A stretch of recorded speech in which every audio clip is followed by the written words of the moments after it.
Okay. Today we're going to be continuing our notes on how we decide.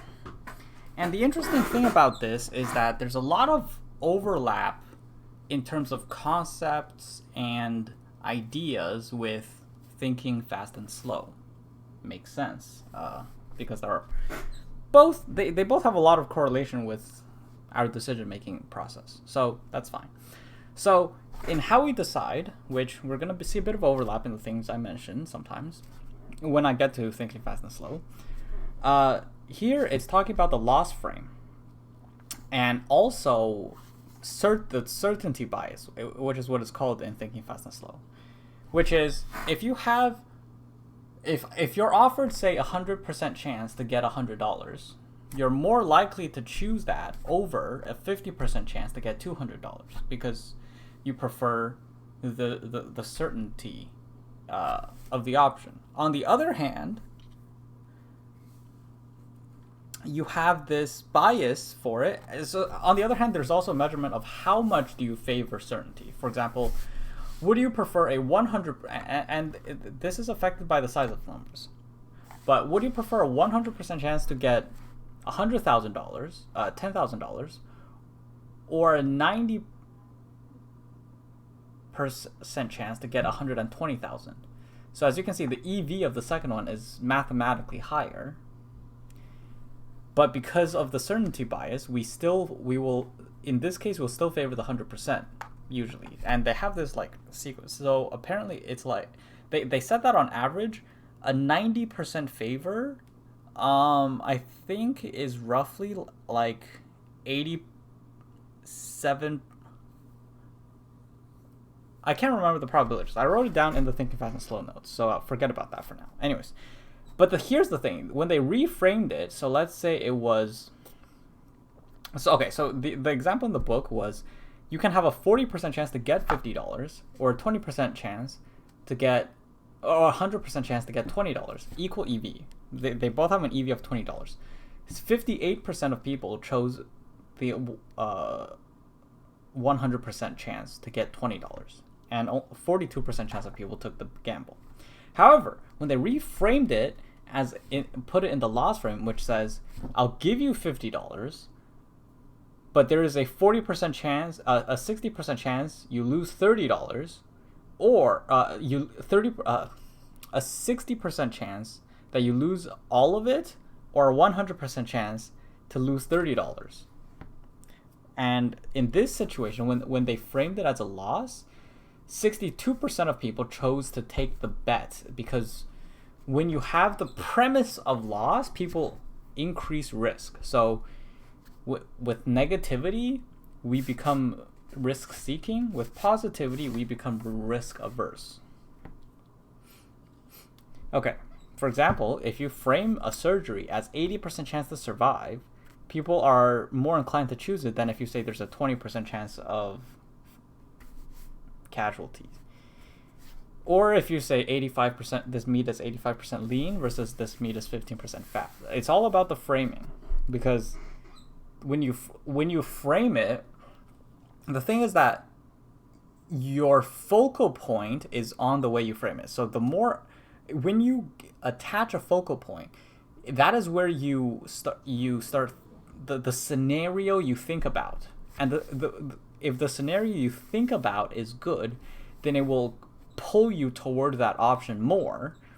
And if the scenario you think about is bad, it will push you away from that option more. And the amount you think about it is not tied to the probability. So for example, let's say I gave you an option to a 40% chance of getting winning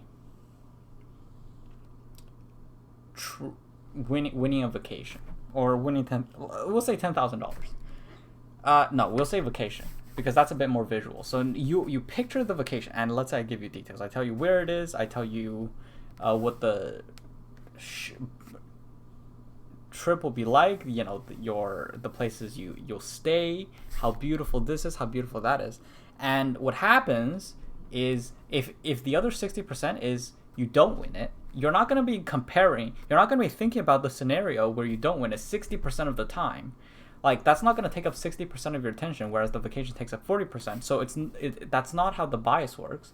And so whatever pulls more of your attention is going to get a more powerful influence on your decision-making process. So if you were to, so the people who buy lotteries, is they want in on the possibility of becoming rich, and it's not about the probability, it's all about the possibility, in which case they're focused on the more they imagine what it's like if they win the lottery, the more likely they are to buy in on such a low probability, basically. So anyways, this goes into it more in Thinking Fast and Slow, so I'll hold back on the details until then. People hold on to dropping stocks longer than rising ones because they're afraid of losing their gains and afraid to cash in and confirm their losses. Okay, so when the stock goes down, they don't want to leave, because if you leave, then it locks in your losses. So people are more inclined to take the risk of it's a loss frame, right? So when the stocks go down, assuming you bought and didn't short, if the stocks go down, then that means you're in the frame of loss, which means now you're more likely to seek risk. And that's why you hold on to it longer, because you want to avoid anything that's associated with loss. And that means cashing it out confirms your loss. So you don't want to confirm your loss, you want to take what you can get and hope to minimize your losses. That's why you stay in and hold on to stocks where you lose money. And stocks that go up, now you're in a gain frame and you are afraid of risk. You don't want to lose risk. And you feel that staying in gives you a risk of losing that what is now yours. So people cash out. And from a statistical standpoint, stocks that have gone up recently are more likely to go up subsequently than stocks that gone down recently, because on average stocks continue their trend. And here it says that on average people will cash out of increasing stocks. People will hold on to stocks that go down twice as long as stocks that go up. The amygdala, which is basically the part of your brain that reacts, makes you feel bad when, so it makes you feel bad, and in particular, it activates and makes you feel bad when there is a proposition that implies loss, on the loss frame, and that's what makes us averse to the prospects of loss. And the amygdala is what leads us to loss averse behavior.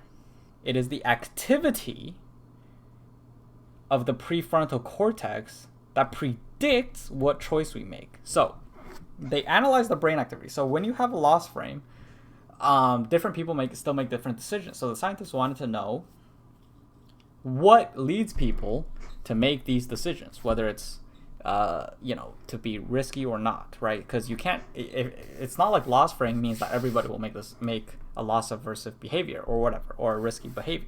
So they analyzed it, and they checked brain activity, and the amygdala activated for all of the people in the activity. The difference was how much the prefrontal cortex activated. So for example, let's say it was, if you have two options, one of both in the loss frame, you can choose an option that is riskier, but or pick one that is less risky, but is objectively better choice. For example, I think they use the equal choices, but I'm going to use this for the sake of communicating the point that they're making. So let's say this is the better choice, but the thing is, it's in the loss frame. So they determined that the people who made the better choice, for example, in this case it wasn't better or worse, but in this case this is what determined the choices. The people that made the better choice is the people where their prefrontal cortex activated more than their amygdala. So like, for example, the activity is stronger. You can think of your brain activity as parts of your brain lighting up.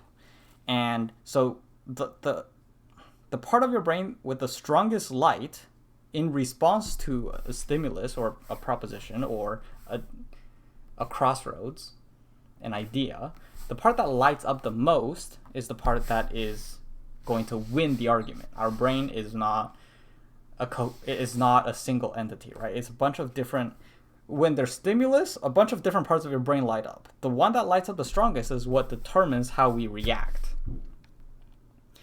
And so, if for all of the people involved, their amygdala and the negative emotions with the prospect of loss activated, but it was how much their prefrontal cortex activated that determined their courses of action in this case.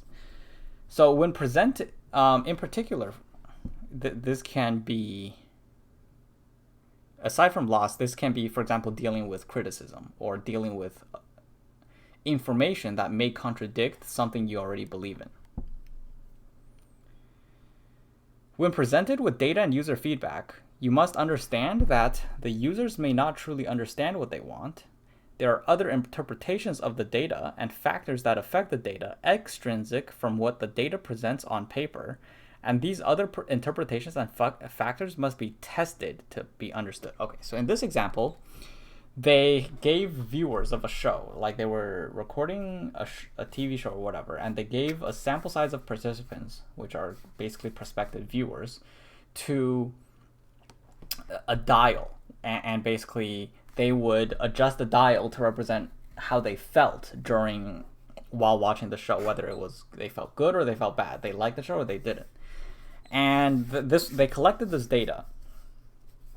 And the thing is, sometimes a show could get good short-term results where the users reacted well, and that doesn't necessarily mean that the show is good. So there are other interpretations of this data. For example, it is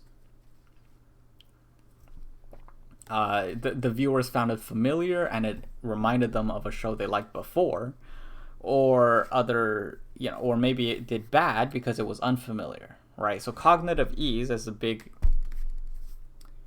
has a big influence on first impressions, and maybe shows that don't do well early on slowly grow onto them. So like it grows onto people, and then they start to in the long term it works out. So, and here's the thing. So first, that this applies to, there are other interpretations of data, so factors, and there are cases where, for example, the users were really engrossed in a section of the show and they forgot to adjust their dials. So in this case, if they were to go, okay, the data shows that it's bad, so we'll cut this, that would be terrible because it was the best part of the show, for example. So first, you have data. You have to understand that the data can't be taken at face value, but also you can't just assume. So if you look at this data and go, oh yeah, maybe they didn't say this, the data looks like this because it was so good that they forgot to adjust the dials. Well, you have to actually test that theory, because if you just assume that to be true, then, well, what is even the point of collecting data if you're just gonna write the story in your head and believe it, right? So you can't just run with it. So you have to know that if the data doesn't tell the whole story, but if you want to add more details to the story, you also have to test it. Two sides. Okay. The marshmallow test, which I assume you would know it by now, but basically it was just a test where they brought 4-year-old kids, gave them a marshmallow, and said, if you don't eat it, I'm going to leave for 10 minutes, and if you haven't ate the marshmallow by then, we'll give you another marshmallow.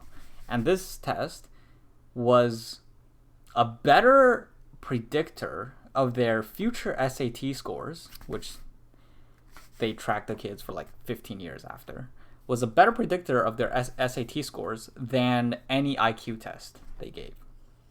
The ability to divert their attention away from things that are right in front of their face towards things that are for the sake of getting a longer term goal, which I would fail at probably, considering my history.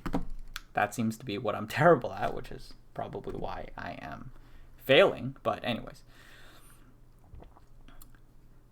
Okay, next. People with frontal lobe issues. I can't remember what kind of frontal lobe issues they're talking about, but people with frontal lobe issues can't think creatively to find solutions to puzzles. They can't, it's difficult for them to, well, I guess not all frontal lobe issues, but like a certain type of frontal lobe issue can cause people to be unable to find, to basically think in new directions. Puzzles that need you to pull an answer from seemingly thin air, such that you feel completely lost before you find it, and completely enlightened after a single moment from which the answer may pop into your head, or from a single moment or idea as you find it, are made up of a few steps. The first step is to clear your mind of irrelevant thoughts and focus. Maybe clearing your mind of previous puzzles or similarly related information that will kind of narrow your field of view into these and prevent you from being able to think in other directions. Most of the answers you think of will be useless. It's up to your executive brain, so I guess in this case the people with the frontal lobe issues fail to do this. It's up to your executive brain to push you to keep looking or to find new options or approaches. It invokes the right half of your brain to think. Once the idea is passed into your brain, once the correct idea, we instinctively feel that it must be correct. That's the eureka moment, the feeling of enlightenment. We suddenly feel like we've grabbed on the answer. Even before we check, we feel, oh, that's in the right direction. We instinctively feel it. It's probably because a bunch of the ideas we thought of before, suddenly we found a way to connect them. A bunch of thoughts and the feeling of like connection maybe is what gives us a feeling of enlightenment. Perhaps that is a theory I'm presenting as I read these notes. I'm not saying it's fact. It's not maybe a sound theory, but that's just my initial thought as I am presented with such information. Okay. Okay. And this part of our brain is triggered even if the idea is passed into our brain externally. So someone tells us the answer, or there's maybe some, or like you're hearing someone talk and there's a keyword while they speak. Maybe they're not telling you that this is the answer to the question, but that keyword you go, oh, that must be the answer. So we have this like kind of radar to identify that must be right when we have something that leads us in that direction. And then we move on to the next task. Creativity is the ability to connect an idea previously unassociated with the current problem to create a solution. The ability to recognize such a variable as a potential solution is a unique ability of the prefrontal cortex. And so basically, we have a problem, and to solve it creatively, it is to realize that there is a variable to solve it that is currently not part of this subset of variables so our brain has like this pocket, right? Our brain has pockets of association. And in this association, here's the problem that is presented, and there's all of these things that it's associated to. And to solve a problem creatively, we have to introduce a variable that previously was not already connected to this problem in your brain. So we have to create a new association with a different variable. And so what happens is, the way we do that is as we explore with our brain and try to think of new ideas, and think of it as driving aimlessly, and you kind of just take in all of these, whether it's your focal vision or your peripheral vision. You take in a bunch of variables, and as you pass by, when you see a new variable and you go, wait a minute, I saw something back there, maybe in my peripheral vision, that can be connected to this new variable, and you go, oh, when I connect these two, now this can solve the problem. And that leads into the next point, which was taken out from the next couple pages as I was writing the previous note. Neurons keep firing for a few seconds after the stimulus has passed. So let's say you think of cars, and then you think of elephants. But even when you're not thinking about the cars anymore, the neurons associated with cars are still firing. So maybe, so now that, because they're still firing, if you have this new idea, and there's a potential correlation between your previous thoughts and your new ones, now your brain has the ability to make the connection. That's how it works. Even when we stop thinking about it, it continues. So basically, it's like it remains in RAM, even when we stop running the program. So that's basically how creativity works. So we have an observation phase. We observe something, we observe an idea, we observe a thought. We redirect our attention, and there's a phase where we redirect our attention to something new. And then there's a realization phase that these two different thoughts can be connected. Okay.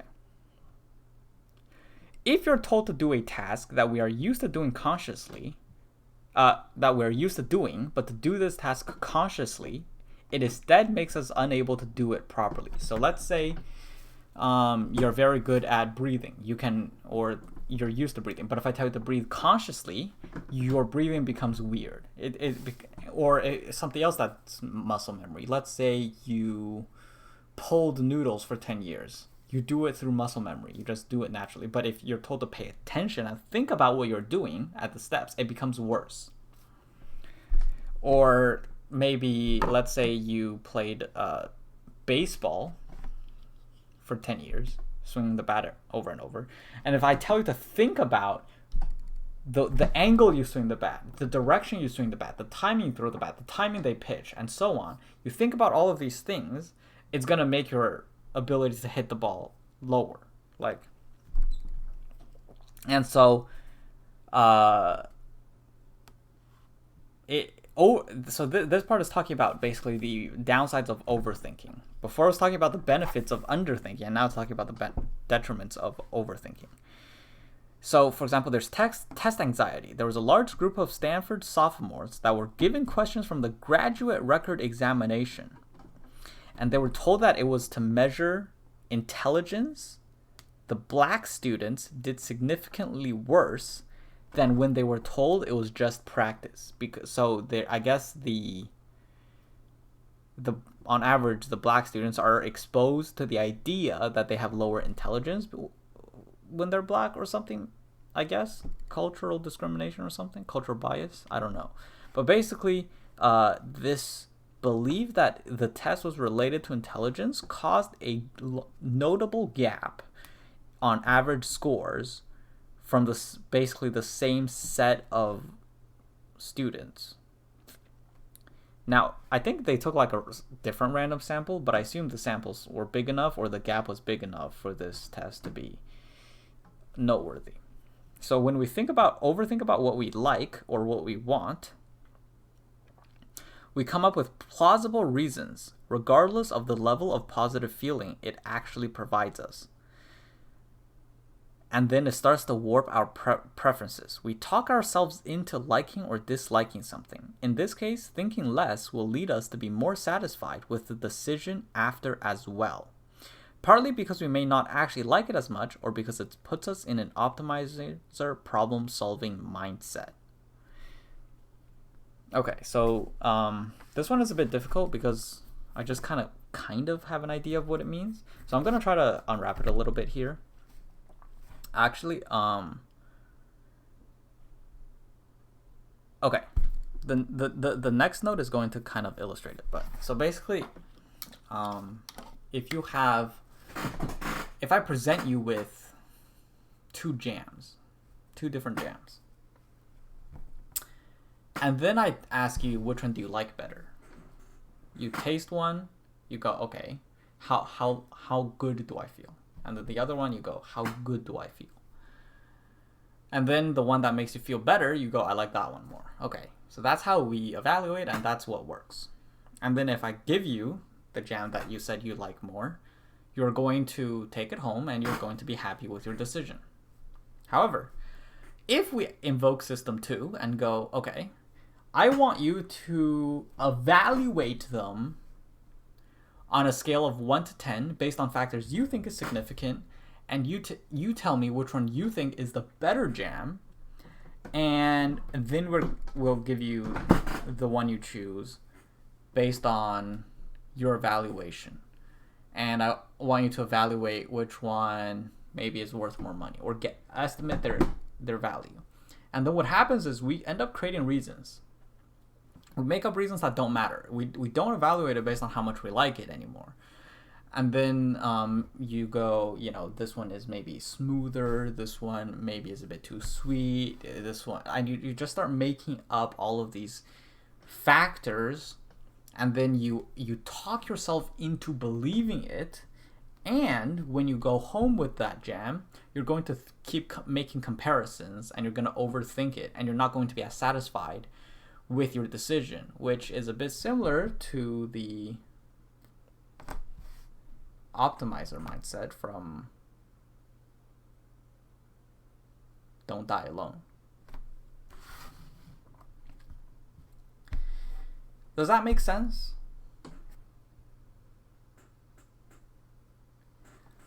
So their example was, when buying a house, over deliberation may lead us to prefer a house with an extra bathroom over a house with a shorter commute, due to giving us the time to imagine the outlier situations, and we give them weight. So again, this goes back to probability and versus decision weight. And decision weight is largely influenced by how much of our attention goes to this possible event. The more we think about an event that is possible, the more that event affects our decisions regardless of its possibility. I'll give you an example. Let's say I tell you that every 1 in 100,000 planes may experience turbulence, just hypothetically. And then I tell you a plane crashed yesterday, killing all of its passengers. How likely are you to avoid getting on a plane in the next, month or two, when I present you with these two pieces of probably irrelevant information that would be irrelevant to your decision if I just never brought them up? You wouldn't have researched this. You wouldn't have looked into these. They may not even be true, but the exposure to this information brings these things to your attention. And which one takes up more of your attention? The second one. And so it's going to negatively affect your willingness to get on a plane, substantially, actually, by much more than the actual relevance of the information. And so here's what happens. If I give you a lot of time to think about it, and you go, okay, and the example in the book, maybe it wouldn't apply to you, but just picture it for the sake of the example. Someone is presented with a couple of houses. One of them is like an hour closer to their house. But the thing is, and they go, okay, yeah, that kind of sucks. But it's a very short time. And you put a lot of weight on it. If I told you to make a decision in 5 minutes, you go, an hour commute is a huge factor. And then, but if they overthink it, maybe they're given time to go, okay, well, maybe we hold a party. The extra bathroom would really kick in. Maybe our family comes over and visits. Maybe we get more children. And as you come up with these plausibilities instead of probabilities, these are going to take up more of your attention and affect your decision more, wherein the long commute is going to be detriment you far more, but it's not as attention grabbing. And they say that statistically, someone with a long commute, for example, over an hour, would need on average to make 40% more money to be as satisfied with life as someone with a short commute. Because that's how much it affects life satisfaction, if you think about it, because it takes away the long commutes take away a lot of your time, and it just feels kind of draining, right, on your life, You just feel a lot more bland. Okay.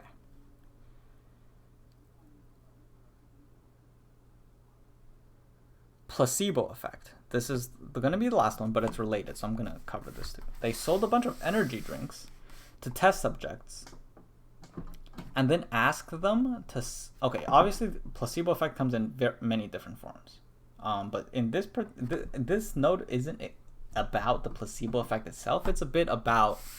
again, it's a bit like the overthinking thing, but they sold a bunch of energy drinks to test subjects and asked them to solve puzzles. But the drinks were all the same. But for some of the participants, I think like half, the drinks costed more. And the ones who paid less for the same drink solved less puzzles and, kind of like, I guess, got less energetic. And the ones who paid more solved more puzzles. And so the energy they got from the drink was affected by the amount of money they paid, because it was the price they paid is mentally associated with the expected effect of the drink. And or rather, not the price they paid, but the price tag they put mentally associated with the drink. So because they believe that the drink is more expensive, it should be more effective. And so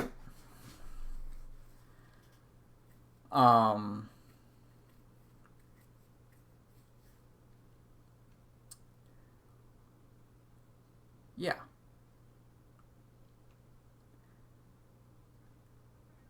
This is a bit like the effects of justification and how irrelevant variables can change the measurable effects. So, for example, similar to the jams, right? It's like how you bring in these irrelevant variables and it affects your ability to measure which jam is better, how much you like the jam, and these things that we would instinctively like.